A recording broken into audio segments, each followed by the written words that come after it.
Eh, saya ke Pak Didik dulu. Tadi Pak Agus sudah bilang nih ada kemungkinan Pak AHY bisa jadi bahasan nanti malam.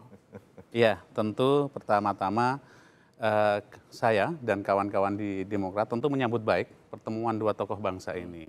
Jadi kami melihat bahwa budaya yang dibangun bangsa ini ketika para tokoh-tokoh bangsa ini, Pak Prabowo sebagai tokoh dalam kapasitas Ketua Umum Gerindra, Pak SBY juga sebagai Presiden ke-6 dan juga Pak Ketua Umum Partai Demokrat, tentu apa yang akan dibicarakan beliau, apa yang akan didiskusikan beliau, ini dialog ini sudah barang tentu kita harapkan akan memberikan kebaikan untuk bangsa ini ke depan. Nah, tidak dipungkiri memang isu sekarang ini pasca ditetapkannya undang-undang penyelenggaraan pemilu, khususnya terkait dengan isu presiden threshold, tentu ini spekulasi publik akan sedemikian besar. Akan kemana Partai Demokrat, akan kemana Gerindra, dan akan kemana yang lain-lain. Nah, dalam pandangan ini, karena memang kami punya kesamaan dalam menyikapi sebuah isu presiden threshold, tentu tidak salah kemudian kalaupun publik mengasumsikan bahwa ada arah yang sama antara Partai Demokrat dan Gerindra dalam kesamaan perjuangan menuju 2019. Jadi mau sejalan beriringan? Nah, tidak tertutup kemungkinan sebuah komunikasi politik, sebuah komunikasi dan juga koalisi ini terbangun. Ini adalah sesuatu hal yang menjadi keniscayaan bahkan menjadi kebutuhan tiap partai politik. Nah, namun demikian untuk mengkerucutkan sebuah koalisi tentu pada fase-fase sekarang ini masih terlalu awal atau terlalu dini.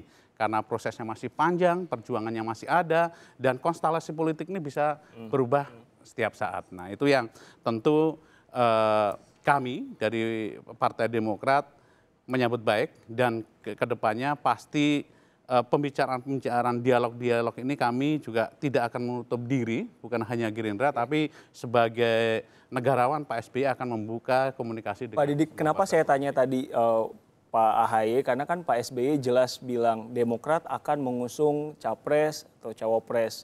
Nah, nama Pak AHY, Agus, ada? Ya, tentu ya. Itu? Tentu ya. Jadi pragmatisme sebuah partai politik ingin mengambil peluang kemenangan dalam setiap kompetisi pemilu itu sudah pasti wajib, termasuk kami. Nah, tentu pengalaman 2014 yang lalu juga mengilhami kami, Partai Demokrat, untuk melahirkan calon presiden atau cawapres ke depan.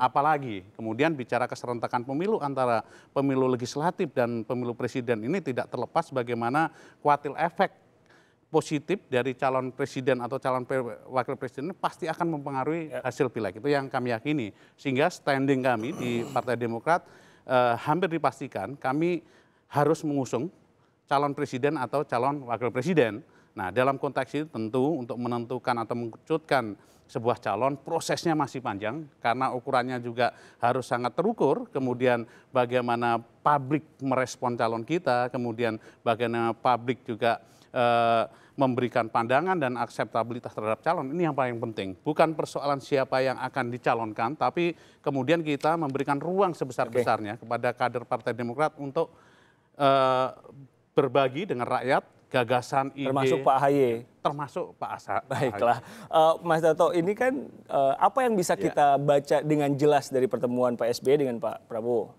Ya, sebetulnya ini pertemuan antar dua. Tadi istilah Mas Aryo Bimo misalnya politisi papan atas. Bobotnya jelas. Ya, sedemikian ramai ini menunjukkan dua hal. Satu, kompetisi berarti memang auranya sudah terasa. Game is on. Ya, 2019 sepertinya pemanasan sudah dimulai. Sehingga kemudian media ketika dua pemilik partai besar yang pernah jadi capres, yang satu pernah jadi presiden bertemu, langsung heboh. Kan begitu kan, dikaitkan dengan 2019. Artinya orang menyadari dan aura pemilu 2019 sudah terasa dari sekarang. Yang kedua, kita harus akui berarti demokrasi kita, sistem kepartaian kita itu masih sangat menganut sistem patron dan aura feodal itu masih sangat terasa kuat.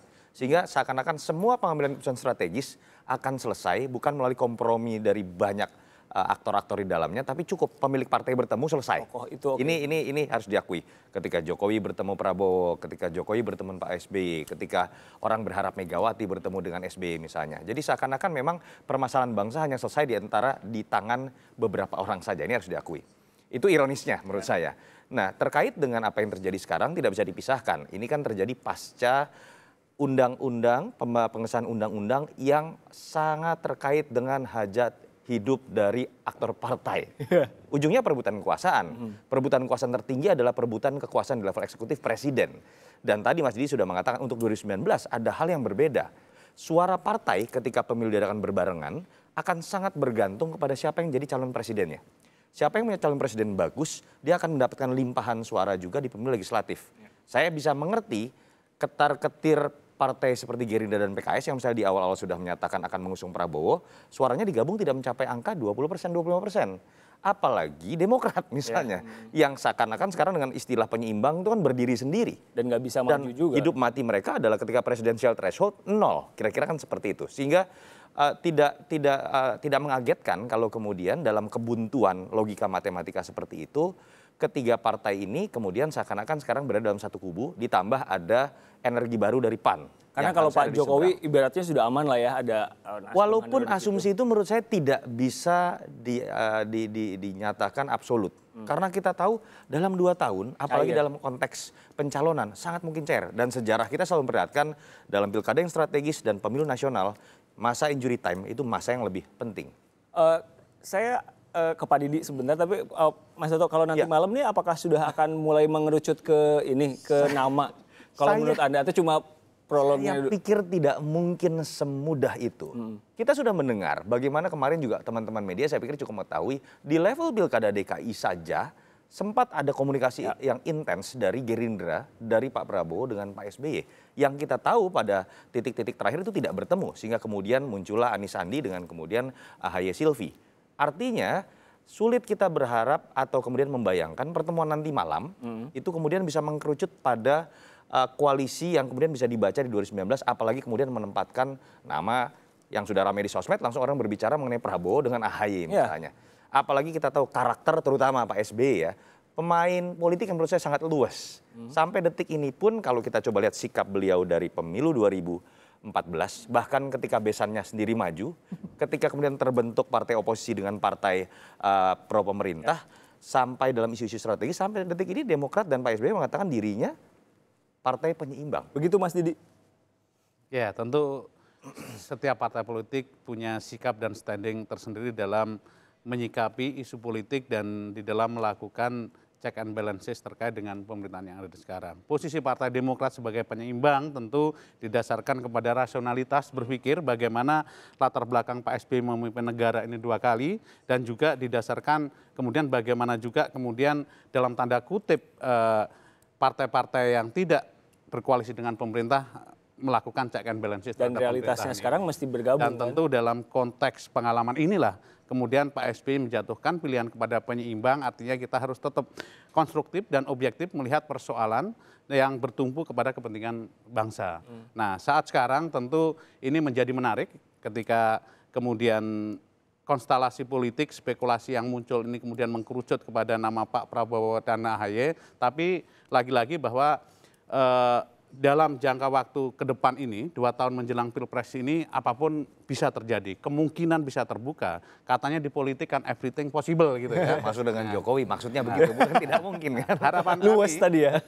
Sudah barang tentu, karena mau tidak mau, dan tidak kita nafikan bahwa munculnya Mas AHY di Pilkada DKI kemarin juga memberikan energi positif khususnya buat kami kader, memberikan harapan baru buat kami untuk menjadi salah satu the next leader yang kemungkinan besar ini juga menjadi alternatif bagi Partai Demokrat. Jadi salah satu hitung-hitungannya ke arah tadi itu ya, Pak Didi. Sudah Pak, barang tentu. Sudah barang tentu. Usai jeda kita akan bahas lagi. Tentu yang ingin kita ketahui untuk Anda warga, tentu pertanyaan mengenai siapa, bagaimana peta politiknya, soal siapa dengan siapa dan akan melawan siapa dengan siapa, tetap di Kompas Petang.